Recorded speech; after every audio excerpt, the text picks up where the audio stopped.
Hello दोस्तों, welcome to गुरु की class. तो दोस्तों, आज की इस वीडियो में हम सीखेंगे संख्या पद्धति नंबर सिस्टम के बारे में, जिसके अंतर्गत संख्याएं आती हैं वास्तविक संख्या, परिमेय संख्या, अपरिमेय संख्या, भाज्य संख्या, प्राकृतिक संख्या, पूर्ण संख्या, पूर्णांक, अभाज्य संख्या। ये सभी संख्याएं क्या होती हैं, कैसे होती हैं, बहुत ही अच्छे तरीके से आपको हम समझाने वाले हैं। बस आप इस वीडियो को पूरा देखिएगा और चैनल को नहीं सब्सक्राइब किया है तो चैनल को सब्सक्राइब कर लीजिएगा। तो समझते हैं संख्या पद्धति। संख्या पद्धति, जिसे हम इंग्लिश में नंबर सिस्टम बोलते हैं। नंबर सिस्टम, ठीक है। तो संख्याएं स्टार्ट होती हैं सम्मिश्र संख्या से। सम्मिश्र संख्या, जिसे हम इंग्लिश में कॉम्प्लेक्स नंबर बोलते हैं।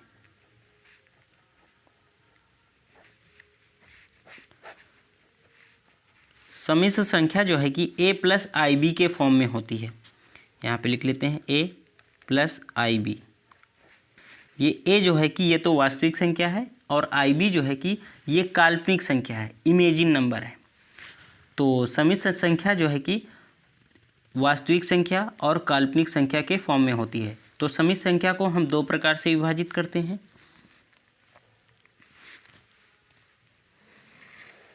ठीक है, कौन कौन संख्या है? वास्तविक संख्या, वास्तविक संख्या जिसे हम क्या रियल नंबर बोलते हैं, रियल नंबर, ठीक है। और एक होती है काल्पनिक संख्या, काल्पनिक संख्या जिसे हम इमेजिन नंबर बोलते हैं, ठीक है। तो सम्मिश्र संख्या को हमने दो प्रकार से विभाजित कर लिया है, वास्तविक संख्या और काल्पनिक संख्या। इस काल्पनिक संख्या को हम क्लास 11 में पढ़ते हैं और वास्तविक संख्या को हम क्लास 10 में पढ़ते हैं। तो अभी हम इस पे फोकस करेंगे, ठीक है। इसको हम बाद में समझेंगे। वास्तविक संख्या, वास्तविक संख्या को हम दो प्रकार से विभाजित करते हैं, परिमेय संख्या और अपरिमेय संख्या में। तो इसको हम विभाजित कर लेते हैं।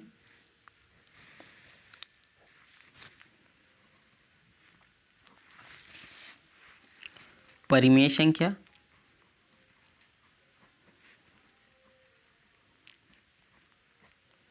और अपरिमेय संख्या।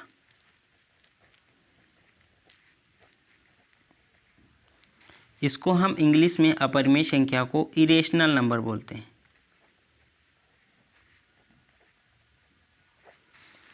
और परिमेय संख्या को हम इंग्लिश में रेशनल नंबर बोलते हैं।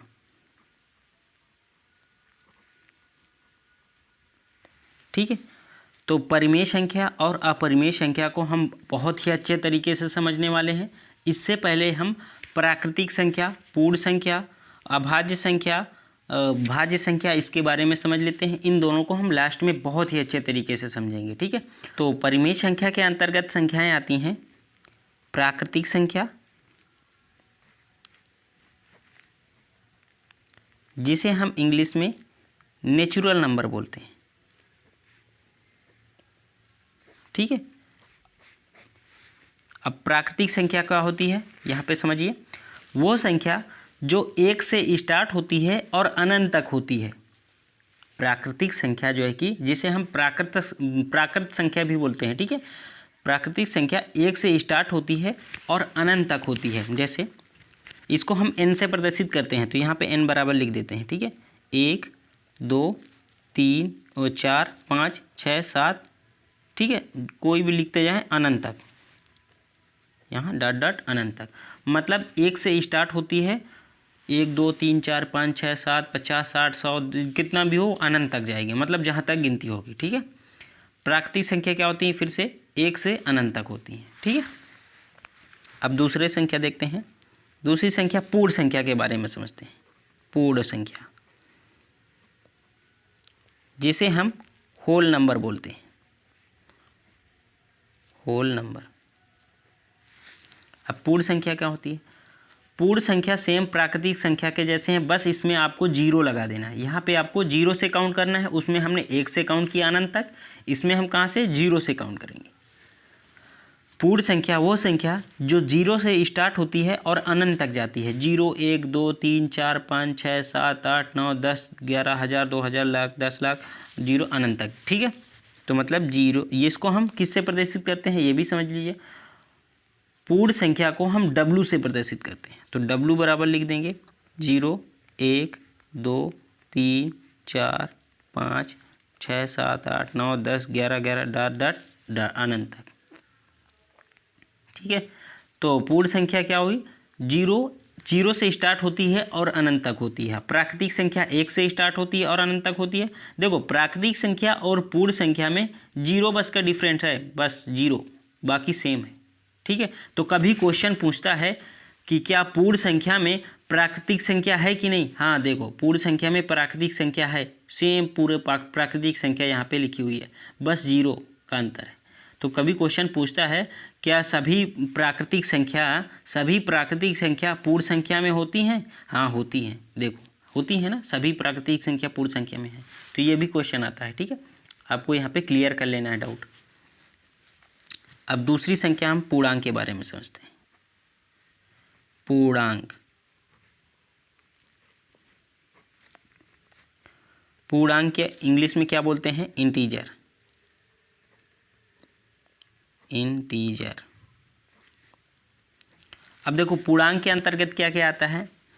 पूर्णांक के अंतर्गत जीरो से पॉजिटिव वाली सभी संख्याएं अनंत तक और माइनस वाली भी सभी संख्याएं अनंत तक। ठीक है, तो यहाँ पे हम जीरो में बीच में ले लेंगे, फिर हम प्लस चलेंगे 1 2 3 4 5 6 7 डॉट डॉट डॉट अनंत तक। मतलब इसमें होल नंबर आ गया। देखो, पूरा पूर्ण संख्या को हमने यहाँ पे पूरा लिख दिया, ये पूर्णांक के अंतर्गत आता है। ठीक है, अब यहाँ पे हम माइनस वाली भी सभी संख्या लिख देंगे, -1 -2 -3 -4 -5 -6 डॉट डॉट डॉट डॉट -1000 2000 जितना भी लिख दें। ठीक है, डॉट डॉट कहाँ तक? अनंत तक। मतलब पूर्णांक के अंतर्गत जो है कि जीरो है और प्लस वाली सभी संख्या हैं 1 से अनंत तक। ठीक है, और इसमें जीरो तो है, इसमें माइनस वाली भी सभी संख्याएं अनंत तक हैं। अब फिर क्वेश्चन आता है एक, क्या सभी पूर्ण संख्या पूर्णांक हैं? क्या सभी पूर्ण संख्या पूर्णांक हैं? आप ये समझिए, ये पूर्ण संख्या है 0 से अनंत तक। क्या सभी पूर्ण संख्या पूर्णांक हैं? पूर्णांक के अंतर्गत हैं कि नहीं? हैं।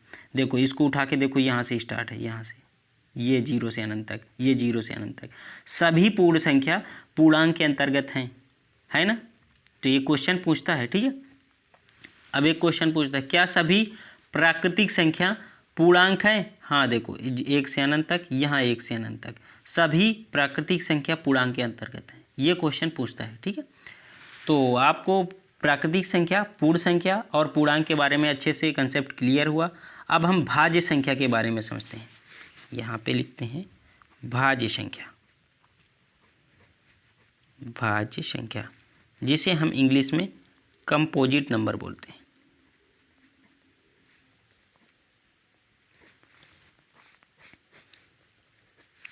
भाज्य संख्या क्या होती है? यहाँ पे हम इसकी परिभाषा लिख देंगे। ठीक है, वो संख्या जो एक और स्वयं के अतिरिक्त दूसरी भी संख्याओं से डिवाइड हो, उसे हम भाज्य संख्या बोलते हैं। फिर से समझो, वो संख्या जो एक और स्वयं के अतिरिक्त दूसरी भी संख्याओं से डिवाइड हो, उसे हम भाज्य संख्या बोलते हैं। इसकी दूसरी परिभाषा भी समझो, वो संख्या जो 2 से अधिक संख्याओं से विभाजित हो, उसे हम भाज्य संख्या बोलेंगे। दोनों तरीके से आपको समझना है। पहला तरीका, वो संख्या जो एक और स्वयं के अतिरिक्त किसी दूसरी भी संख्या से डिवाइड हो, उसे हम भाज्य संख्या बोलते हैं। और दूसरी परिभाषा क्या है? वो संख्या जो 2 से अधिक संख्याओं से डिवाइड हो। ठीक है, तो यहाँ पे हम लिख देंगे इसको, वो संख्या जो एक और स्वयं के अतिरिक्त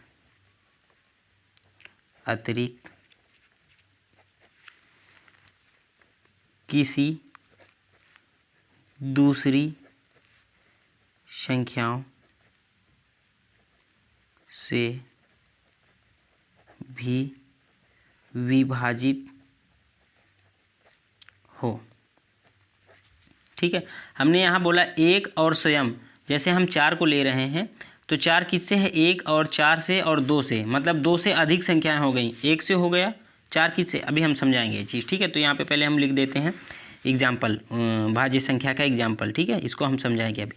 भाज्य संख्या क्या होती है, जैसे 4 हो गया, 6 हो गया, 7 नहीं होगा, 8 होगा, और 9 होगा, 10 होगा, और 12 होगा, और 14 होगा, 15 होगा, 16 होगा, डट डट डट। ठीक है, तो हमने परिभाषा क्या लिखी है, वो संख्या जो एक और स्वयं के अतिरिक्त किसी दूसरी संख्या से भी डिवाइड हो उसे हम भाज्य संख्या बोलते हैं। हमने एक परिभाषा और बताई, वो संख्या जो 2 संख्याओं से अधिक डिवाइड हो उसे हम क्या बोलते हैं, भाज्य संख्या बोलते हैं। तो यहाँ पे एक और स्वयं के अतिरिक्त, तो एक और स्वयं तो ये 2 हो गई, तो 2 के अतिरिक्त हमने दूसरी भी परिभाषा बताई, मतलब 3 संख्याएं 4 संख्या 5 2 से अधिक डिवाइड हो तो आप समझ जाइए वो भाज्य संख्या है। अब 4 किससे अधिक है, देखो 2 से अधिक होगा 4। ठीक है, 4 पहली बार 1 से है, और किससे है, 2 से है, और स्वयं 4 से है। ठीक है, तो 3 संख्या हो गई, 2 संख्या से अधिक हो गई ना, 3 संख्या से डिवाइड है 4, तो ये क्या है, भाज्य संख्या है। ठीक है, और इसकी परिभाषा के अनुसार क्या है, ये 1 से है और स्वयं 4 से है, और हमने क्या बताया, किसी दूसरी संख्या से भी डिवाइड होना चाहिए, किसी दूसरी संख्या से भी डिवाइड है, किससे, 2 से। 6 किससे है, 6 जो है कि 1 से है, 2 से है, 3 से है, और स्वयं 6 से है। कितनी संख्या हो गई, 4 संख्या हो गई। तो परिभाषा तो केवल 2 से अधिक संख्याओं से डिवाइड होना चाहिए, तो यहाँ पे 4 है, ये तो भाज्य संख्या है ही, क्योंकि ये 2 से अधिक है ना, 4 है। 8 किससे है, 8 1 से है, 2 से है, 4 से है, और ये 8 से है, ये भी 4 संख्याओं से डिवाइड है। तो परिभाषा के अनुसार एक और स्वयं के अतिरिक्त किसी भी संख्या से डिवाइड हो, मतलब 2 संख्याओं से अधिक डिवाइड होना चाहिए। ठीक है, उसको हम भाज्य संख्या बोलेंगे। ये हमने जो लिखा है ये सभी संख्याएं 2 से अधिक संख्याओं से डिवाइड है। 9 किससे है, 1 से है, और 3 से है, और स्वयं 9 से है, तो 3 संख्या हो गई ना 9 में, ये 3 संख्याओं से डिवाइड है 9। और परिभाषा कहती है 2 संख्याओं से अधिक डिवाइड हो तो उसे हम भाज्य संख्या कहेंगे। तो यहाँ पे तो 1 से और स्वयं से अतिरिक्त, तो 1 से 9 किससे है, 1 से, और 9 से स्वयं हो गया, उसके बाद 3 से भी अतिरिक्त है, 3 से भी डिवाइड है, तो क्या है, भाज्य संख्या। ठीक है, तो आपको भाज्य ये वाली समझ में आ गया होगा। अब हम अभाज्य संख्या के बारे में समझते हैं। यहाँ पे लिखते हैं अभाज्य संख्या। अभाज्य संख्या जिसे हम प्राइम नंबर बोलते हैं। ठीक है, इसकी परिभाषा क्या है, वो संख्या जो एक और स्वयं के अतिरिक्त किसी भी संख्या से डिवाइड ना हो, केवल 1 से हो और स्वयं जो संख्या हो उससे डिवाइड हो, बाकी किसी भी संख्या से डिवाइड ना हो, उसे हम अभाज्य संख्या बोलते हैं। तो यहाँ पे लिख देंगे। ठीक है, एक और स्वयं के अतिरिक्त किसी भी संख्या से विभाजित ना हो, मतलब 1 से हो और स्वयं से हो, बाकी किसी भी संख्या से विभाजित ना हो। तो इसका मतलब क्या हुआ, वो 2 संख्याओं से विभाजित होना चाहिए और तीसरी संख्या से डिवाइड नहीं होना चाहिए, केवल 2 संख्याओं से विभाजित होना चाहिए। ठीक है, तो इसके एग्जाम्पल देखते हैं। जैसे देखो, एक जो है कि एक ना भाज्य संख्या है और ना ही अभाज्य संख्या है, क्योंकि एक जो है कि केवल 1 से विभाजित हो रहा है, वहाँ पे 2 संख्याओं से नहीं हो रहा है, केवल 1 से विभाजित हो रहा है, तो ना ये अभाज्य संख्या के अंतर्गत आता है, ना ही ये भाज्य संख्या के अंतर्गत आता है। ठीक है, एक को ना ही हम भाज्य संख्या बोलेंगे, ना ही अभाज्य संख्या बोलेंगे। तो अभाज्य संख्या क्या है, जैसे 2 हो गया, 3 हो गया, 5 हो गया, 7 हो गया, 11, 13, 17 और 19 और 23 और 29, ये अभाज्य संख्या है। परिभाषा के लिए क्या लिखी, एक और स्वयं के अतिरिक्त किसी भी संख्या से विभाजित ना हो, केवल 1 से हो और स्वयं से हो, मतलब 2 संख्याओं से विभाजित होना चाहिए, 1 और स्वयं से 2 संख्या। देखो इसको 2 किससे विभाजित है, 1 से विभाजित है और स्वयं 2 से विभाजित है। 3 किससे है? 3 1 से है और स्वयं 3 से है और किसी भी संख्या से नहीं विभाजित होगा। 5 किससे है? 5 1 से विभाजित होगा और स्वयं 5 से होगा। विभाजित होने का मतलब उसमें भाग जाता है, ठीक है, ये समझिए। 7 किससे है? 1 से है और स्वयं 7 से है और किसी भी संख्या से नहीं विभाजित। 11 किससे है? 1 से है और स्वयं 11 से है। 13 किससे है? 1 से है और स्वयं 13 से है। 17 किससे है? 1 से और स्वयं 17 से, बाकी किसी भी संख्या से नहीं विभाजित। 19 किससे है? 1 से और स्वयं 19 से। 23 किससे है? 1 से और स्वयं 23 से। 29 किससे है? 1 से और स्वयं 29 से, बाकी किसी भी संख्या से। यहाँ पे सभी संख्याएं केवल 2 संख्याओं से विभाजित हैं, 1 से और स्वयं से। तो इनको हम क्या बोलेंगे? अभाज्य संख्या बोलेंगे। भाज्य संख्या क्या होती हैं? जो 1 से हो और स्वयं से हो, उसके अतिरिक्त और भी संख्याओं से विभाजित हो, उसे हम भाज्य संख्या बोलते हैं। तो भाज्य और अभाज्य का कंसेप्ट आपको बहुत ही अच्छे तरीके से क्लियर हुआ होगा। अब हम परिमेय संख्या और अपरिमेय संख्या के बारे में समझ लेते हैं, ठीक है। तो यहाँ पे लिख लेंगे परिमेय संख्या, जिसे हम रेशनल नंबर बोलते हैं, ठीक है। परिमेय संख्या क्या होती है? अब आप यहाँ पे इसको बहुत ही अच्छे तरीके से समझिएगा, ठीक है। वो संख्या जिसे हम P/Q के रूप में लिख सकते हैं, P/Q का रूप मतलब ये हुआ अंश बटे हर के रूप में लिख सकते हैं, ठीक है। वो संख्या जिसे हम P/Q के रूप में लिख सकते हैं, मतलब अंश बटे हर के रूप में लिख सकते हैं, जहाँ P और Q पूर्णांक हो, ठीक है। पूर्णांक के बारे में हमने समझा है ना, मतलब वो संख्याएं होनी चाहिए, चाहे पॉजिटिव में हो चाहे माइनस में हो, ठीक है, लेकिन P और Q पूर्णांक होने चाहिए। Q जो है कि 0 नहीं होना चाहिए, मतलब हर, यहाँ पे देखो ये P अंश है, हर क्या है? Q है, तो Q जो है कि 0 नहीं होना चाहिए। Q does not equal to 0, Q 0 नहीं होना चाहिए। और एक शर्त होती है, P और Q जो है कि सह अभाज्य होने चाहिए। इसको हम सह अभाज्य को भी समझाएंगे। P और Q सह अभाज्य, P और Q सह अभाज्य होना चाहिए। सह अभाज्य का मतलब ये हुआ P और Q का जो है HCF मतलब मासा एक होना चाहिए। जो P और Q दो संख्याएं होंगी, उनका जो मासा होना चाहिए वो एक होना चाहिए। अब इसको समझो, सह अभाज्य संख्याएं क्या होती हैं? वो संख्याएं जिनके बीच कामा जो है कि मतलब कामन या बोले मासा एक होना चाहिए। जैसे 4 3, इनके बीच में का मासा क्या होगा? एक होगा। मतलब इन दोनों में अगर कुछ हम कामन लेना चाहेंगे तो केवल एक कामन है, मासा इनका एक है। मासा से आप समझिए, ठीक है, इन दोनों का मासा क्या आएगा? एक आएगा। मतलब दो संख्याएं होंगी जिनका मासा एक आएगा, तो उनको हम क्या बोलेंगे? सह अभाज्य बोलेंगे। जैसे 7 और 9, इनका मासा क्या आएगा? इनका मासा एक आएगा, तो ये क्या होंगी? सह अभाज्य संख्या होंगी। जैसे 8 3, इनका मासा क्या आएगा? एक आएगा। अगर इनका मासा लेंगे, इनके बीच में कुछ कामन ही नहीं है, जब कामन नहीं है तो मासा एक ही आएगा। मतलब मासा एक आना चाहिए, उनको हम क्या बोलेंगे? सह अभाज्य संख्या बोलेंगे। जैसे और लिख लेते हैं 5 और 3, इनके बीच में कुछ कामन है? कुछ भी कामन नहीं है, तो मासा क्या आएगा? एक आएगा। जब मासा एक आएगा तो हम समझ जाएंगे सह अभाज्य संख्या है, ठीक है।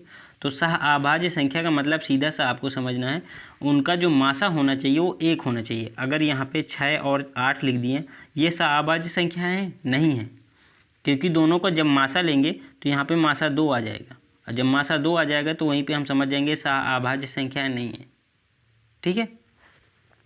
सह अभाज्य संख्या होने के लिए मासा एक होना चाहिए, ठीक है। तो जहाँ P और Q पूर्णांक हो, Q does not equal to 0, P और Q सह अभाज्य हो। अब यहाँ पे हम इसके एग्जाम्पल लिखते हैं।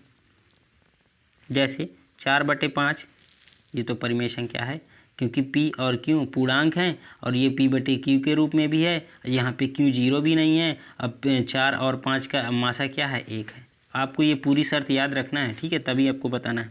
जैसे 2/3, ये भी एक परिमेय संख्या है। अब आपको बताना है 6/8 परिमेय संख्या है कि नहीं। 6/8 परिमेय संख्या है कि नहीं, सोचो इसको। 6/8 जो है कि परिमेय संख्या नहीं है, इसको हम तुल्य परिमेय संख्या बोलेंगे, क्योंकि इन दोनों का जो मासा है वो मासा 2 है, मासा 1 आना चाहिए। पी और क्यू का मासा 1 आना चाहिए। हमने बताया मासा मतलब दोनों संख्याएं सह अभाज्य होनी चाहिए, मतलब किसी भी संख्या से दोनों संख्याएं डिवाइड नहीं होनी चाहिए।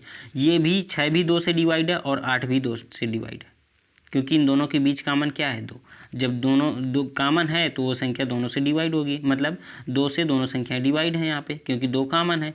तो इसको काट देंगे, 2 3 6 2 चौको 8। अब ये परिमेय संख्या है, मतलब हमें बिल्कुल सरलतम रूप लाना है, ठीक है। सरलतम रूप लाएंगे जब ही हम उसको बोलेंगे परिमेय संख्या। जैसे 10/12 परिमेय संख्या है नहीं, तुल्य परिमेय संख्या है। इसको हम जब तक काटेंगे नहीं, जो 5/6 आया ये परिमेय संख्या है, ठीक है। अब इसका जो है कि 5 और 6 का HCF 1 आएगा, इसका HCF 1 नहीं आएगा, इसका HCF 2 आएगा, क्योंकि 2 से कट रहा है, दोनों संख्या 2 से कट रही है, ठीक है। तो क्वेश्चन आता है कक्षा 9 का पहले प्रश्न वाली का पहला ही क्वेश्चन है, 0 एक परिमेय संख्या है कि नहीं। 0 एक परिमेय संख्या है कि नहीं। हाँ, 0 एक परिमेय संख्या है। क्यों? क्योंकि इसके नीचे हम 1 लिख सकते हैं। अगर कोई भी संख्या लिखे हैं उसके नीचे हम 1 लिख देते हैं, ठीक है। जैसे 4 लिखा है तो इसके नीचे हम 1 लिख सकते हैं, ठीक है। तो यहाँ पे 0 है, इसके नीचे हम 1 लिख सकते हैं। अब देखो ये अंश बटे हर के रूप में हो गया, P/Q के रूप में। हाँ हो गया, P/Q, P 0 हो गया और Q क्या हो गया, 1 हो गया। अब Q यहाँ पे 0 नहीं है, Q क्या है, 1 है, क्योंकि 0 जो है कि P हो गया और 1 जो है कि Q हो गया। तो यहाँ पे Q 0 नहीं है।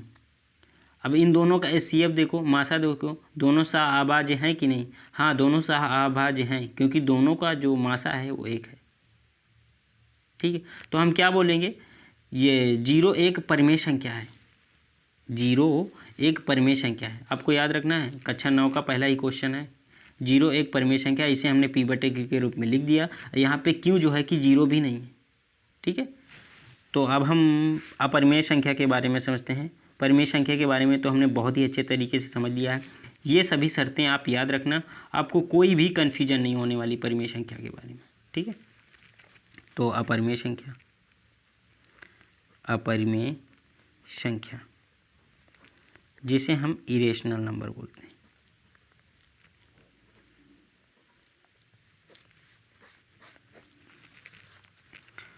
वो संख्या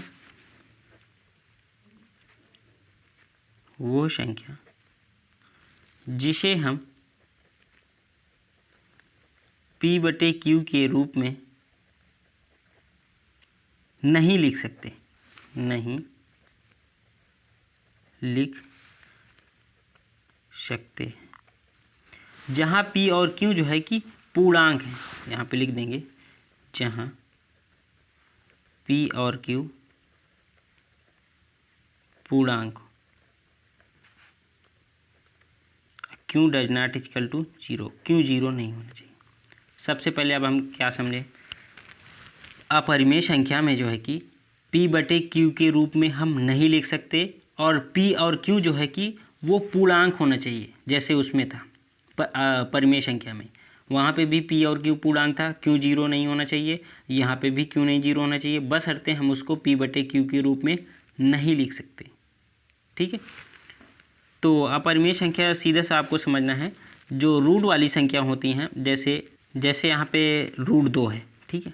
अब √2 का अगर हम एक्चुअल मान निकालेंगे तो यहाँ पे मान क्या आएगा, 1.4145, जैसे अब आगे हमको इतना याद है, ठीक है। इसके आगे हम 5 6 7 4 3 2 4 3 8 5, मतलब ये वाला मान जो है कि इसका मान कहीं रुकता ही नहीं है और रिपीट भी नहीं करता है।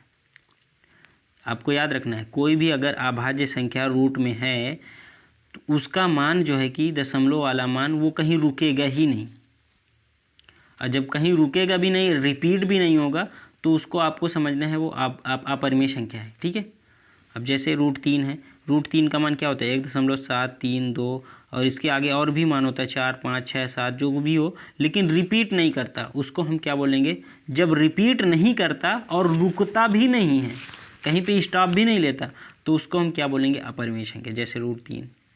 अब यहाँ पे √4 को आप मत करना कि अपरिमेय संख्या है, √4 का सीधा सा वर्गमूल आ जाएगा, 2 आ जाएगा, √4 को वर्गमूल ले लेंगे 2 आ जाएगा, क्योंकि 4 जो है कि एक पूर्ण संख्या है। पूर्ण संख्या का हम वर्गमूल ले लेंगे तो सीधा सा संख्या निकल आती है, ठीक है। तो 2 बच आ जाता है, तो 2 जो है कि √4 जो है कि एक अपरिमेय संख्या नहीं होगी, ठीक है। अगर अभाज्य संख्या में रूट लगा है तो आपको समझना है वो अपरिमेय संख्या है, ठीक है। एक क्वेश्चन और यहाँ पे होता है, जैसे 4.66666 रिपीट होता जा रहा है, लास्ट में मतलब रिपीट होता जा रहा है, रुकता ही नहीं। ये क्या होगा? ये अपरिमेय संख्या है कि परिमेय संख्या है? यह एक परिमेय संख्या है, ठीक है। आपको समझना है ये एक परिमेय संख्या है। क्यों?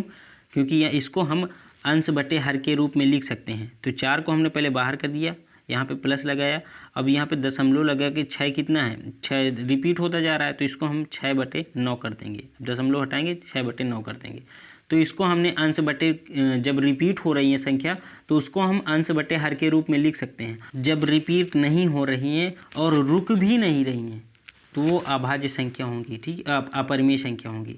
यहाँ पे ये जो है कि रिपीट हो रही है और रुक भी नहीं रही है तो वो जो है कि परिमेय संख्या होगी। तो ये वाली 4.66 इसको हम ऐसे इस रूप में लिख सकते हैं। तो ये क्या हो जाएगी? यह परिमेय संख्या हो जाएगी।